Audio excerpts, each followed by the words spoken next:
கமுதி அருகே கரியமல்லம்மாள் ஆடிப்பொங்கல் முளைப்பாரி உற்சவம். பக்தர்கள் முள்வேலியில் படுத்து அருள்வாக்கு சொல்லும் நிகழ்ச்சி. பெரும் திரளான பக்தர்கள் பங்கேற்றனர். ராமநாதபுரம் மாவட்டம் கமுதி அருகே பாம்புநாயக்கன்பட்டி கிராமத்தில் ஸ்ரீ கரியமல்லம்மாள் வருடாந்திர ஆடிப்பொங்கல் முளைப்பாரி உற்சவ விழா கடந்த வாரம் காப்புக்கட்டி கொடியேற்றத்துடன் 10 நாள் திருவிழா தொடங்கியது. திருவிழாவை முன்னிட்டு நாள்தோறும் கரியமல்லம்மாள் மூலவர் சுவாமிக்கு சிறப்பு அபிஷேக அலங்காரம் தீபாராதனை நடைபெற்று இதில் கிராம மக்கள் பங்கேற்றனர். திருவிழாவின் முக்கிய நிகழ்ச்சியாக முளைப்பாரி திருவிழா நடைபெற்றது.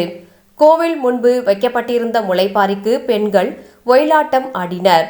இதன் பின்னர் முளைப்பாரி ஊர்வலம் தொடங்கி கிராமிய இசை வாத்தியங்கள் முழங்க ஆட்டம் பாட்டத்துடன் உற்சாகமாக நடைபெற்றது. நிறைவாக பக்தர்கள் முள்வேலியில் படுத்து அருள்வாக்கு சொல்லும் நிகழ்ச்சி நடைபெற்றது. இதில் பல்வேறு கிராமங்களில் இருந்து ஆயிரக்கணக்கான ஆன்மீக பக்தர்கள் மற்றும் கிராம மக்கள் பங்கேற்றனர்.